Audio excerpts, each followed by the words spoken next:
Perkenalkan, kami dari kelompok 6 yang beranggotakan 1. Saya sendiri, Febi Angelina Putri, 2. Rapon Anam, 3. Naila Fatia Adra, 4. Dini Kosa Putra, dan 5. Novel Yohadri. Di sini kami akan menjelaskan mengenai pemisahan bahan atau produk secara sentrifugal atau sentrifugasi, yang merupakan salah satu materi dalam mata kuliah Teknik Pengolahan Hasil Pertanian dan Pangan yang diampu oleh Ibu Reni Eka Putri. Definisi sentrifugasi. Sentrifugasi adalah proses mekanik yang memanfaatkan medan gaya sentrifugal untuk memisahkan komponen-komponen dalam suatu campuran yang berdasarkan density dan ukuran partikel akan sentrifug. Teori dasar dari sentrifugasi ini adalah pada saat sampel dimasukkan ke dalam tabung uji dan tabung uji akan dimasukkan ke dalam sentrifug. Nah, pada saat berputar dengan kecepatan tertentu, maka molekul yang memiliki massa jenis yang besar akan terfokus pada dinding tabung, sedangkan molekul yang memiliki massa jenis yang kecil akan berkumpul di tengah. Fungsi sentrifugasi ini sendiri yaitu yang pertama, pemisahan padat cair, padat cair-cair, padat padat cair. Nah, yang kedua, mengklasifikasikan urutan berdasarkan ukuran dan densitas. Yang ketiga, menghilangkan partikel kebesaran dan asing. Yang keempat, penebalan atau menghapus konsentrasi air. Dan yang terakhir yaitu pemisahan kotoran dengan mencuci atau pengencer. Jenis sentrifugasi berdasarkan penggunaannya. Yang pertama, general purpose centrifuge. Berbentuk tabel top dapat diletakkan di atas meja, biasanya berkecepatan 0 sampai 3000 rpm, biasa menampung sampai 5 sampai 100 ml, dirancang untuk pemisahan cairan lain dari bahan padat yang tidak larut. Yang kedua, microcentrifuge. Alat ini disebut juga microfuge yang memutar microtubes atau tabung kecil, khusus pada berkecepatan tinggi. Volume microtubes berkisar 0,5 sampai 2,0 ml. Dirancang untuk pemisahan urin atau serum. Yang ketiga, specialty centrifuge, yaitu sentrifuge yang dipakai untuk keperluan yang lebih spesifik, dibagi atas dua juga.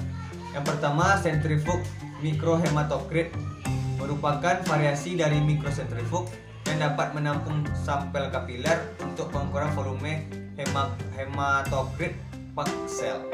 Yang kedua, sentrifuge bank darah adalah cairan sentrifuge yang dipakai di bank darah dan serologi yang dirancang untuk memisahkan sampel seriologis dalam tabung. Jenis-jenis sentrifugasi berdasarkan hasil yang didapatkan. Yang pertama tuh alat sentrifugasi diferensial atau pengendapan. Alat sentrifugasi ini biasa digunakan untuk memisahkan campuran berupa padatan dan cairan dengan jumlah padatan yang lebih banyak daripada cairan. Yang kedua, alat sentrifugasi penjernih. Alat ini digunakan untuk memisahkan cairan dengan cairan yang tidak larut atau ada perbedaan densitas antara cairan tersebut. Yang kedua, jenis sentrifugasi berdasarkan kecepatan RPM-nya. Berdasarkan kecepatan RPM-nya, sentrifugasi ini terdiri dari dua. Yang pertama itu sentrifuge dengan RPM antara 0 sampai 3000 RPM. Alat ini biasa digunakan untuk memisahkan campuran yang ukuran partikelnya relatif besar. Yang kedua, ultracentrifuge, mempunyai kemampuan putar tinggi dari 0 sampai 20.000 rpm, bahkan ada yang mencapai 120.000 rpm. Jenis-jenis rotor pada sentrifugasi. Yang pertama, swing out atau horizontal rotor. Gambarnya bisa dilihat di slide. Kelebihan dari rotor ini adalah menghasilkan butiran endapan yang terdistribusi merata, dapat disesuaikan dengan berbagai tabung, bisa untuk volume tunggal yang besar, dan kelemahannya kecepatannya terbatas serta menimbulkan gesekan yang tinggi. Selanjutnya adalah fixed angle rotor. Keuntungan dari penggunaan rotor ini adalah bisa berkecepatan tinggi, memberikan jalur pemisahan yang lebih pendek, memberikan dukungan tuk yang lebih maksimal, serta menghasilkan gesekan dan panas yang lebih sedikit. Kelemahannya menghasilkan butiran endapan yang tidak merata, memiliki kapasitas yang terbatas, membuat tuk menerima tekanan yang tinggi, serta tuk tanpa tutup tidak bisa diisi penuh.